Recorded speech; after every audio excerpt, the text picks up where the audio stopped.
Hey, I'm Raj, and welcome to MarketSense. You may have seen headlines saying Jerome Powell is under criminal investigation.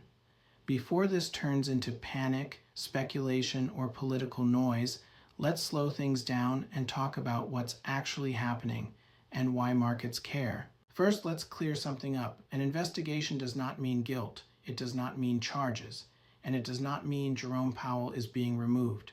Right now, this is about questions, not conclusions. That matters. Here's what this is actually about. The Federal Reserve has been renovating its buildings. That project started with a budget around $1.9 billion and later grew to about $2.5 billion. Powell testified about that renovation. That testimony is now being reviewed. That's it. This is not about interest rates. It's not about inflation policy. Now, here's where things get complicated. President Trump has been vocal about wanting lower interest rates. Powell didn't agree with moving faster. That created friction. And while a president can't fire the Fed chair over disagreement, they can remove them if misconduct is proven. That's why this investigation matters politically. The Federal Reserve is meant to be independent. That independence allows monetary policy to be based on data, not politics. Markets trust the system because of that separation.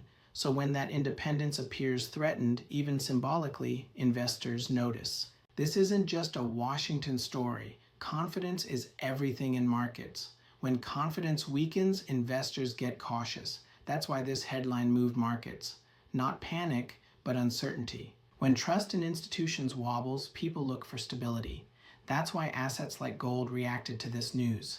Not because something broke, but because uncertainty increased. Jerome Powell responded directly. He said he will continue doing his job and won't allow outside pressure to influence monetary policy. That response matters. It reassures markets that the system is still functioning. Here's how I see it. This looks less about immediate outcomes and more about pressure. Pressure on the current Fed chair and maybe a message to whoever comes next. That's what makes investors uncomfortable, not the renovation itself. So here's the bottom line. This isn't a crisis, it's not a smoking gun, but it is something worth watching. If this helped bring clarity, please like, share, and subscribe to MarketSense. I'll keep breaking down the noise, simply and calmly. Thanks for watching. I'll see you next time.